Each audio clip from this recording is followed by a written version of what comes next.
Welcome to the Win, Make, Give podcast, a Ben Kinney training production, where we discuss the concepts of health, wealth, leadership, and legacy. My name is Chad Himes. I'm joined as always by my friend Bob Stewart. Hi, Bob. Hi, Chad.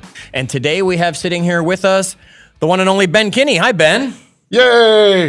He's got his own cheering section, it seems. It's a section of one! I'm sure it's much larger than that. There are other people out there cheering just to help you feel better about yourself, because I know you need it.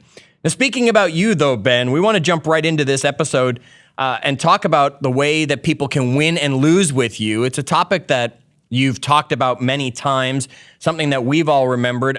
The other day, I was on Twitter for the first time. Bob, I think it was you tweeted something, so it drove me back to Twitter for the first time in I don't know how long. And Ben, I was just playing around, and I saw you still have the same image posted to the top of your Twitter feed that you've had since 2016, and it talks about how to win and how to lose with you as a leader. Tell me a little bit more about that before we dive into those lessons. You ever had a relationship, hypothetically, a spouse, a girlfriend, boyfriend, partner, employee, and you didn't know where you stood at any time? All the time. Right. You didn't know exactly what you had to do to get ahead or to not screw up. You know, that lack of clarity can harm and affect a lot of relationships. And working with me, as everybody in this room knows, it's difficult and challenging and maybe every once in a while awesome. But what I try to do is make sure that there's no lack of clarity on the relationship and my expectations of the people that I specifically in business that I work with. So I made this list a long time ago, and I haven't had to change it because it's still true today. And it's a pretty simple list you have. It's got a few things on it. And we'll go through each one of these, I think, Bob, and ask Ben, dive into them. Yet we're going to challenge you, listener, to create your own list by the time we're done this. So take notes on some of the things Ben is saying as we go, because one of these might jump out at you saying, yep, I'm going to R&D that, as we like to say. Whole episode on its own right there. Bob, let's open this list up, and why don't you dive into that first one? I think it's appropriate coming from you as we look at Ben's ways to win with him. Yeah. So number one, be annoying, Ben. So, I mean, you really? Like, you want us to be annoying? Or like, why do we need to be annoying to win with you? You know what one of the most annoying things in the world for me in business is when somebody says, you know, I emailed you 2 weeks ago and you never got back to me, or I sent you a text, or I left you a voicemail a long time ago, and then that person does nothing. They take, you hand them a potato and you're saying, hey, I want some French fries. And instead they come back and they give you the same freaking potato back, no French fries. And then they blame you and they said, you know, I was going to make you French fries, but I had emailed you and asked, do you want salt on it or not? So instead of making the French fries, I just put the potato on the side and I didn't do anything. So what I want in my world is I want somebody that's annoying. I said, Ben, you told me to make some frickin' French fries. I'm standing here with the potato. Do you want salt or not, right? And I want that relationship with my people that they'll send me a text that says, hey, Bump, I still need a response. Hey, I emailed you. Check your email, dummy. Like, I want that ongoing relationship with somebody. Because as your organization and your world gets bigger, you're going to miss things. We're going to miss an email, right, Bob? Yeah. We were just talking about email earlier. Yeah, I got 3,000 unopened, I think. Oh, no. I mean, you know, this is one of the things, like when we have somebody come and join our organization, you always have them do interviews with some of the rest of us. And that be annoying is one of the first things I tell people. Like, if you need to be in an organization where the leader in the organization is like attentive all the time to you and you can't, and you're not capable of being annoying to get that thing you need, this is probably not the place for you, right? So that's a big one, be annoying. I tell everybody that. And people come, Chad, people come to us because they can't get to you, Ben, and then they go, hey, did Ben ever say anything about that? And I'm like, I don't know, but like, how annoying were you? It's always the first question, and they say, well, what do you mean, how annoying? And I'm like, he wants you to be annoying. A lot of times I'll point them to this, this list right here, right? How you win with Ben. But yeah, be annoying because you're so busy. Well, I think it's interesting because sometimes I don't want to be annoying knowing what you've got on your plate. So I'll actually come to you, Bob, to be annoying and say, hey, I bothered Ben a half hour ago and he hasn't answered me. Your turn. You poke him now. He's going to answer one of us. And it's just being annoying without necessarily it always coming from the same person. But that's an important one with you. Yeah, we have to understand in relationships with people in our business or in our companies that their priorities may not be ours. And if they don't make their priority first and foremost in front of us, we're going to continue working on our priorities. And it's actually nothing personal. So what I wanted to do was, when I started a relationship, I wanted to say, it's okay to be annoying. The annoying people in my organization grow and get opportunities because I know you're going to go seek out the answer. You're not going to wait in the corner waiting for me to respond back to your email or your text or your call, right? And take my time to go do that. You're going to stand in front of my frickin' window with a notepad that says, hey, stupid, I need an answer to this. That's right? Aaron's. That's what Aaron does. And Ben with you, right? is on the second floor. So if you're doing that, you've probably earned yourself a job by being outside that window. Now, Ben, we understand being annoying also is the squeaky wheel gets the grease. I mean, that's just another way other people have heard it, yet this is much more Ben, just to say, no, just be annoying. Don't give me some, quote and saying out there. But it leads to that second one of offer ideas. So talk to us a little bit about that. What do you mean when you're looking to win with you that someone should be offering ideas? I've worked in big corporations, and I've been associated with other large corporations. And you end up sometimes dealing with strong executives, strong leaders. And I remember this one lady who I had to work with at different points of my recent career. And whenever I would come in with an issue, this person would immediately interrupt me and become defensive with what my issue was. I never actually got to finish my conversation. It always went downhill dramatically. So what I started doing is I started walking into that meeting and I started saying, ma'am, because I'm not going to say her name right now, ma'am, I have an idea. Here's my idea. Let me tell you the reason that I have this idea. It's because I see this problem. And when I did that, I was able to come in with a solution with my own idea, and I got to relate it back to the problem. So in our organization, I want people that bring as many ideas to the table as I do, right? We don't want to have potlucks every day and then every one of our friends just shows up with a knife and a fork. Like, we want people to bring those little Hawaiian meatball things, and the good snacks, the fruit salad with the half cherries in there. Like, we want people bringing the good stuff to the potlucks. And in my organization, you better bring the good stuff. That's right. That's right. I mean, Bob? I think that here's what happens, Ben, right? Those people that always show up, because there's two ways I can show up. I can show up with an idea, or I can show up with a problem that I need you to solve for me, right? I mean, that's essentially the two options when I'm showing up in this scenario.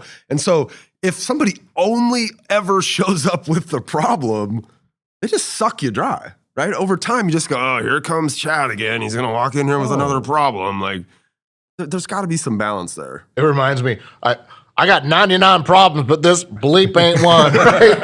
It's serious. Like, they think their biggest problem, right, is the whole world's going to burn down without it. They don't understand that we have problems too. So if you want to be in my world, you got to show up with some ideas. Got it. All right. So we're being annoying. We're bringing ideas with us. Bob, what's number 3 on that list? We need to challenge the status quo, right? I mean, this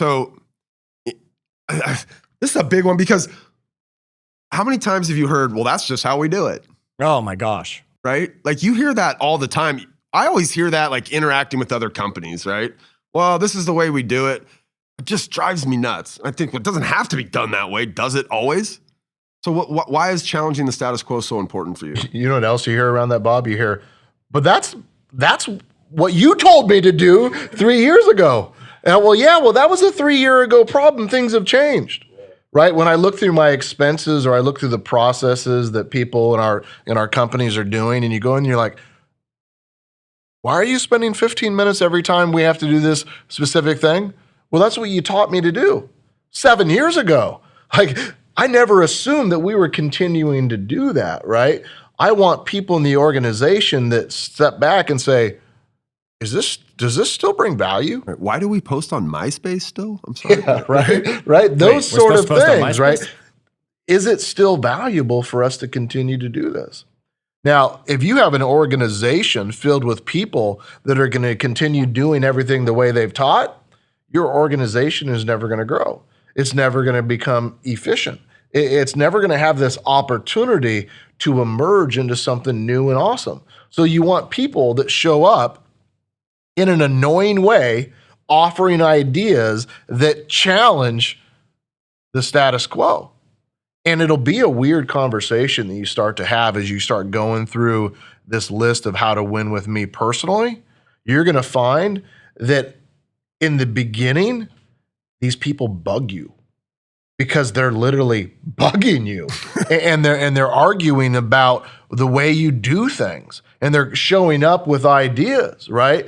And it's an uncomfortable relationship to be in, but growth is always uncomfortable. But within leadership, Ben,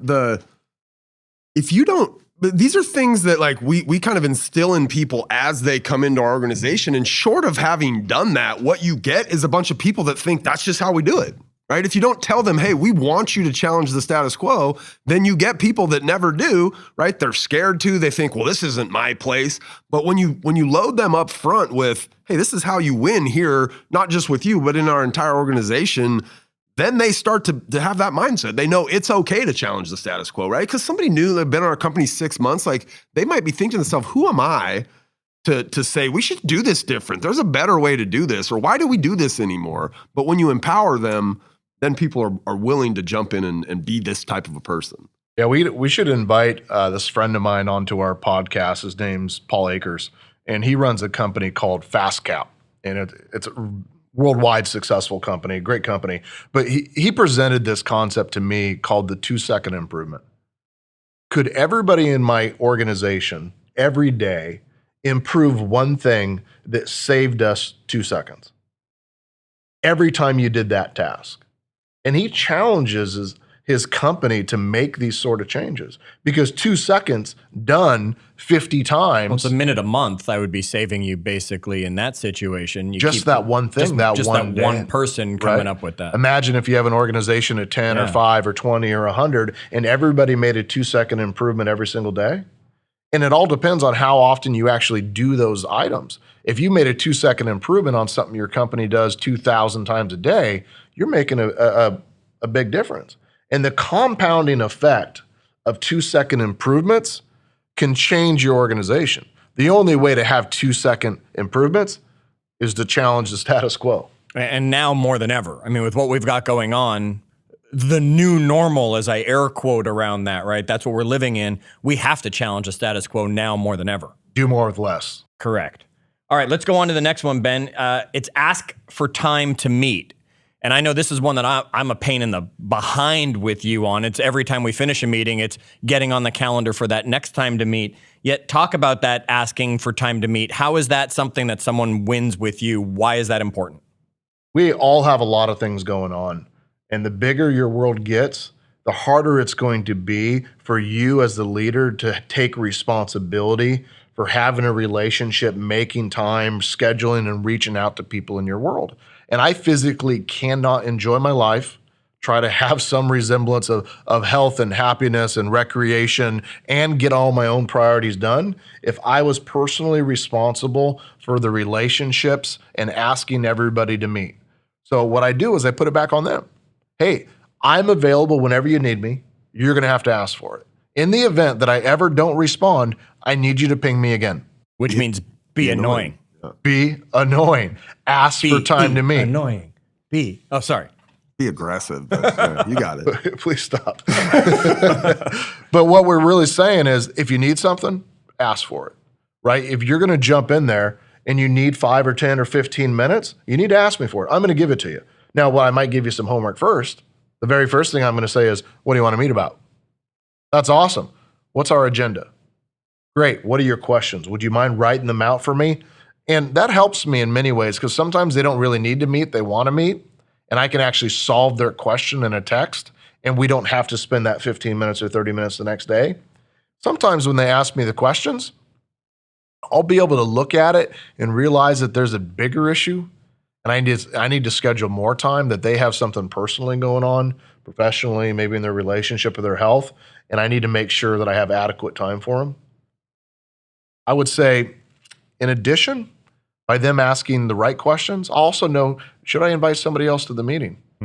I might say, oh, you have an issue with your boss? Great. Why don't we bring them too? Let's just have an open discussion. I'll moderate it. We're good, right? And we'll make sure that all the right parties are in there so you don't have to have 3 meetings. You just have one, you knock it out, you get it done. But I'm putting the responsibility back on the person to request, ask, and be annoying if they need time. I still think it's just, you keep coming back to it. It's clear that be annoying is first for a reason. Yeah, absolutely. Right? It's coming up in all of these that needs to be something, especially in Ben's world. Now, it might not be something, listener, in your world. Maybe you aren't as pulled in as many directions as Ben is, or you're not getting 700 text messages over the span of an hour or something, that people don't have to be as annoying with you that they do with Ben, and that's why it's on his list.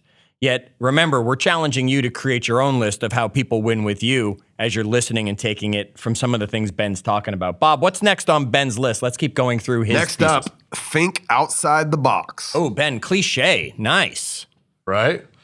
See, what I want is, I don't want people to solve an issue in our company with the thinking that got us there.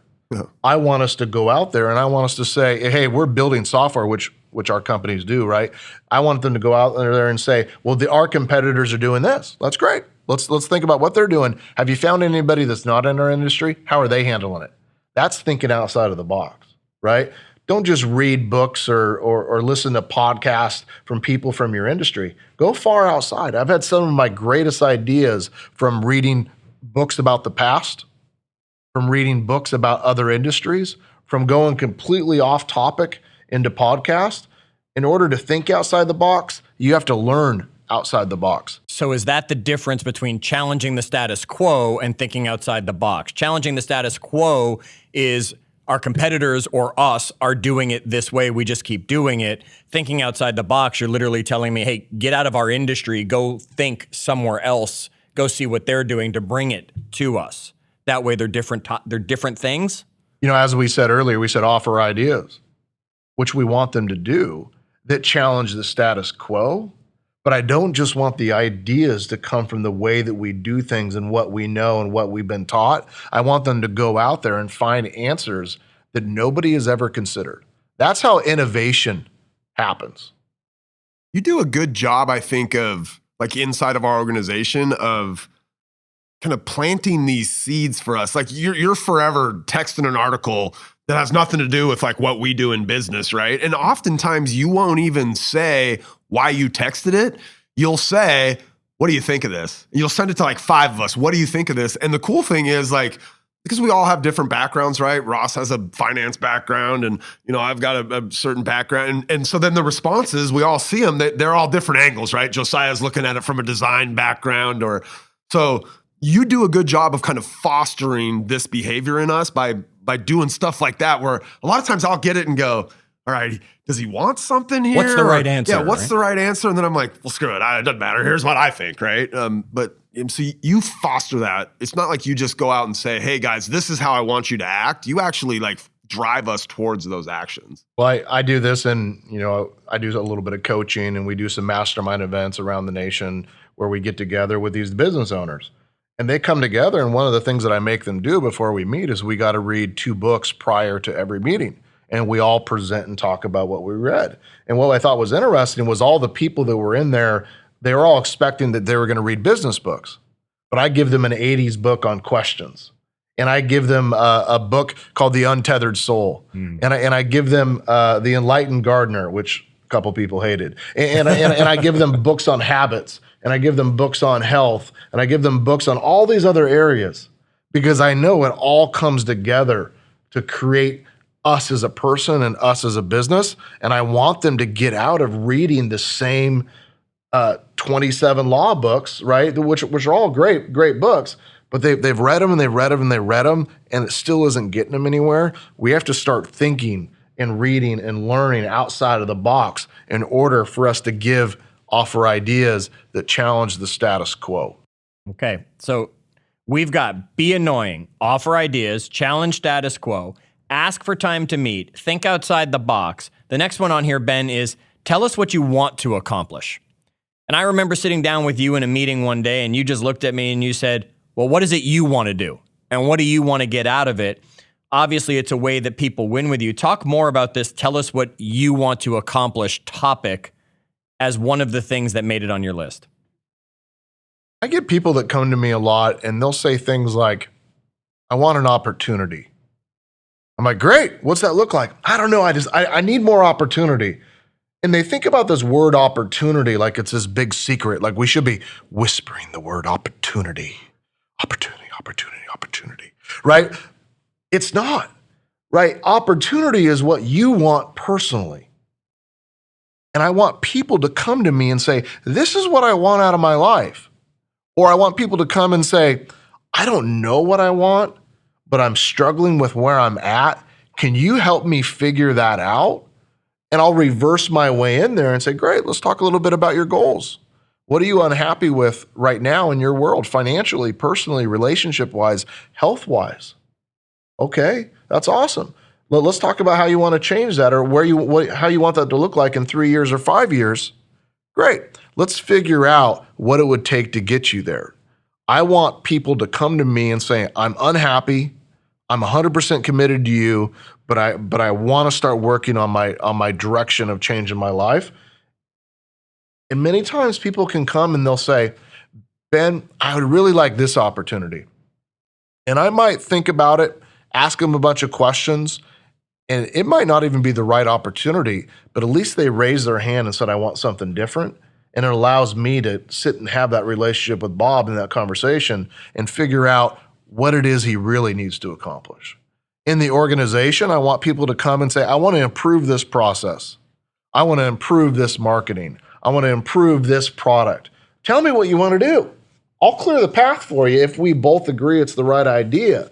But don't just sit back in the corner being unhappy with what you have. Got it. I mean, it makes perfect sense what it is. I've come to you many times myself, and I've said, hey, Ben, I want to create this role, this opportunity. This is what I want to accomplish. And you've even said, time out. We're not ready for that yet. Or, hey, that needs to be done over there. That's got nothing to do with me. It's not necessarily you come to Ben and say, hey, I want to accomplish being a millionaire by the end of the year, Ben. And it's the in. Yet, if you're not coming with things that you want to accomplish and showing you have goals, they're not winning with you. It's a great point, Chad. You know, when somebody comes and said, hey, I would like to be in a better position for retirement. That's awesome. Where do you want to be? Well, I'd like to have $1 million. Can we come up with a plan to get $1 million? And I said, yeah, do you have 100,000 yet? No, I don't. Well, do you have 10,000? Nope. Well, let's come up with a plan to get 10,000. Because once we get you to 10,000, we can high five and we can celebrate, and we'll find a way to get you to 20,000. And we'll find a way to get you to 40 and 80. And as the domino falls, it'll get bigger and bigger and bigger. My goal is to help you identify a vision and then simplify it down so you can actually take action. Don't be passive if you want to win in Ben's world. All right, Bob, what do you got for the next one? Because while we're being aggressive, annoying, all these things that Ben's got, I think this next one's interesting, though. Yeah, sometimes you just need to ask for help. So, why? Like, what? I guess, why do you put that on there? Like, what is the mindset that you think that person has who's willing to come out and ask for help? Well, it's the same reason that I started with Be Annoying, because I have people that come to me and said, I don't want to bother you. I don't want to inconvenience you. One of the worst things you could ever say to me is, I know you're busy. Yeah, we're all freaking busy. We're busy every single day. Like, this is work. We show up to do that. But it doesn't mean that I don't have time to help. If you're in my company, you're important to me. If you're not important to me, you probably shouldn't be in my company, right? You should go find somewhere where somebody does care about you. But I try to care about as much as my people as physically possible. But I want people to raise their hand and say, I'm not succeeding. Now, the way that looks would be, Chad, if you had a target to sell 10 widgets by the end of the month, if you came to me on the last day of the month and say, Ben, I'm only at 4, I'm screwed, right? Well, what can I do? I'm only at 4. I'm like, Chad, you could have came to me 3 weeks ago when you were only at 1. Right. And then on the 15th of the month, you could have came to me and said, I'm not halfway there yet. Yep. Right? But instead, they wait till the last minute. And instead of asking for help, they just make their problem mine. I don't want that. I want people to raise their hand early in the process. Before they say, hey, I drowned, I want to say I'm having a hard time keeping up. I can't paddle anymore. I'm getting tired, right? Ask for help early before it becomes a big problem. Yeah, in that health world that we talk about too, the running, I always love to talk about it. I know you guys are big runners as well. when someone's chasing you or when you need to, well, your sneakers aren't worthy of running. They're too nice to run in, right? Yeah. It's that you want to be able to fuel up before you hit the wall. You don't want to have that crash. And that's what you're looking for is people in your world that are willing to ask for that help before it's too late. And then there's nothing you can do. All right. Now, I teased this one. I didn't even mean to. I hadn't been looking down at the list, yet I already mentioned it out there. You like people who are going to be aggressive. So talk about that. That's an easy one, though, I think. You know, our vision statement in our company is number one is win. Right. I want people that want to win. Like, there's nothing worse than somebody that comes to me and said, I know we're not winning here, but look at this. We got a leather medal here for this other category, right? A leather medal. I want aggressive people that say, I want to win. I want to be a part of a winning team. I want the company to win. I want us all to win. Not just people that say, I want to win on my own. I want aggressive people that are willing to take action because I know that leaders take action. You got to be aggressive. It's another different way of saying be annoying. Yep. Right? It's another way of saying, I'm going to offer ideas. That's an aggressive thing to do. Challenge the status quo. Bob, what you've been doing now doesn't make any sense to me. That's an aggressive statement, right? Thinking outside the box when you're in your organization that's always done things the same way, that's aggressive. Sitting down with your boss and saying, hey, this isn't working for me. This is what I want to go accomplish. Help me get there, and I'm in. That's aggressive. Sometimes knocking on the door and saying, hey, I need some freaking help right now. That's aggressive. Each one of these things requires a level of aggression that may not be normal for your behavioral style or for your history, but aggression, as long as it's not punching me or hurting us, right? Aggression is a way to win in our organization. I think everybody around our organization knows I'm a little bit aggressive. Just a little? So naturally I have that aggression, and it's one of the most frustrating things for me is to see somebody who needs help, who has a great idea, and they're just over in the corner kind of, hey, guys, look, I'm over here with a great idea. Like, I just want you, I'm like, hey, be aggressive. Like, next time, stand up and tell us your idea, or go grab that person that you need help from.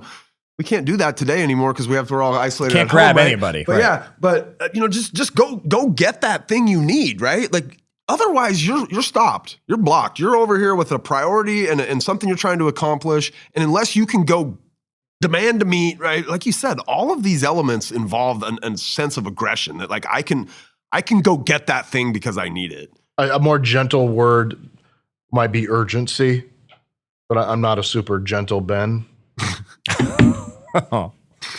Urgency. Like, how do you take action? Well, I've been emailing with this customer for the last 3 days. Pick up the phone, call them, ask them questions, get it handled, move it off your plate. This person has an issue with me. Call them, drag them in there, right? Get them in front of you as fast as possible. Leaders seek solutions. Leaders run to the problem, right? We need a level of urgency and aggression if you're going to survive in this chaotic world. Because what happened? Think about this: if there's 5 of us there and one person's being aggressive, all the other 4 people they fall back, right? So, like, you've created this culture here, I think, where we're all pretty aggressive, at least at the top of our. We're all able to be aggressive. I think one of the things Ben's taught me over the years is to actually control my aggressive nature. One of the things Ben used to say to me all the time was, hey, you're a boat and you're churning up waves behind you and you're just leaving a mess back there. Because I was aggressive and I would push through on things. And I think what I have learned through this is I'm aggressive as it comes, yet I can be passive when I need to. And I can still be aggressive by offering ideas. I can still be aggressive when I need to be annoying. Ben actually senses, okay, he's being aggressive now. There's something going on here. It's not you've got to be aggressive 100% of the time. It's just one of the ways to win with Ben is being aggressive. Now, Bob, the last thing on Ben's list, and then I'll recap the whole list, but the last thing, you need to have some aggressive nature to you to be able to make this one happen. Wouldn't you agree? Absolutely. So when no one is leading, act like the leader. It's pretty self-explanatory, right? It's like, what's the old analogy, lead follow or get the heck out of the way. Like at some point, somebody needs to step up and be the leader. If I'm sitting in line or there's a chaos problem and nobody's doing anything, I will naturally just take control because the lack of control drives me nuts. It doesn't mean that I have to be the leader. If somebody else is leading it and we're going fine, I actually like kicking back and not doing that, right? But when nobody is leading, I'm going to go in there and I'm going to take control of the ship. You know, as Chad was saying, he is naturally aggressive. We're all in this room pretty naturally aggressive. What we also have to understand is that our delivery matters. Mm-hmm. It's not, it does, none of these things, be annoying, offer ideas, be aggressive, etc. None of these are an excuse for not being nice. Like I have one sign that hangs in my offices that says work hard and be nice. The title on my door, when you walk into the door, it says nice guy. Like this is who I want to work with. It doesn't mean that we're not going to be kind. We're not going to be nice to people. However, if you want to report to me, if you want a future opportunity in my world to run something or have control of something or be a leader, you need to look at this list and embody it. You should be somebody that I go through and I say, let's talk about Bob Stewart. Is he annoying? Yeah, he's super freaking annoying. Yes. Yeah. Does he bring me ideas? Yeah. 11 o'clock at night. Right? Does he challenge the status quo? Yeah. He flings his arm around. He's super ticked off when things aren't going good. Right? Does he need time? Does he ask for time? Yeah. He was texting me at 8 p.m. last night. We getting together tomorrow? We getting together tomorrow? And then he calls me at 9 p.m. We getting together tomorrow? Yes, I texted you back. Sorry, I was already asleep by the time those texts were going around. That's why you got the 4 a.m. response from me, gang. Yeah, Grandpa Chad goes to bed at 8 p.m. Yeah, does he think outside the box? Does Bob tell us what he wants to accomplish? Does he ask for help? He does. He'll say, I can't figure this out. Like, what do you think's going on? Right? Is he aggressive? Yeah, he was social distancing before social distancing was cool because we couldn't stand so close to him because his freaking arms were flinging around like it was a Jackie Chan movie, right? And does he act like a leader? Yeah, he acts like a leader, right?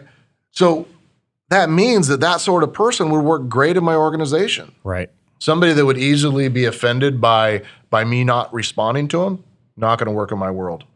Somebody who I always have to come to and say, hey, how's it going? Are we done yet? It's not going to work in my world, right? Somebody that never pushes back to me, it's not going to work in my world. All right. So, Ben, you ran that list for us here. I'll run it one more time for our listeners. It's be annoying, offer ideas, challenge the status quo, ask for time to meet, think outside the box, tell us what you want to accomplish, ask for help, be aggressive. When no one is leading, act like the leader. And we'll take this image that you have and we're going to put it in our Facebook group for everybody to have access to it. You can go there at any time. It's facebook.com/groups/win-make-give. And we'll have this image posted with this episode, so it's there for you. Ben, give us one last thought on this winning with you and creating this list, because we want all of our listeners to go create theirs, because we're going to ask them to share some of those points that are on their list in our Facebook group. Give us that one final thought. Yeah, our podcast is worse than like a fourth grade math teacher. Like every single time you listen, you're going to leave with homework. And today's homework is you need to make your own list. You need to sit down with a Sharpie and a piece of paper and ask yourself, how do people win with me? And then you need to make a commitment that you're going to share that with your boss and with your employees and with your partners and with your friends, and just be open about it. Now, you might end up with how do you win with me personally in relationships? Or how do you win with me as I'm your employee? Or how do you win with me as I'm your boss? You might have some variations of this list, but it's up to you to take the time to make your own list. Feel free to use some of ours, make your own. And I just challenge you to, once you do, share some of them in our Facebook group. Share some of them when you take the time to write a review or give us a rating on our podcast as well. Perfect. Bob, last thoughts on this. What's your big takeaway from this conversation? I always, the thought keeps going through my head. I don't know, people say it's not people that disappoint us, it's our expectations of people that end up disappointing us. Yep. And knowing how to win with Ben sets me up for a certain set of expectations with him that I never feel disappointed by him if he doesn't respond to a text. So I would just say, this is a really good framework for you to set realistic expectations with the people in your world. And so we all know what to expect out of Ben, and because he's set this for us as the expectation. So that's my thought there, that you need to, don't be disappointed by people, right?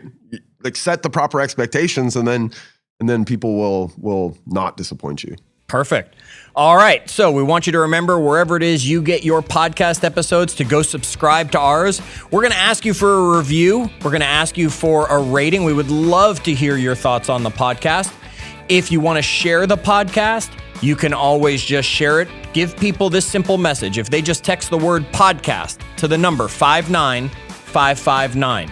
One more time, all they have to do is text the word podcast to 59559, and you can be sharing the Win, Make, Give podcast with anybody.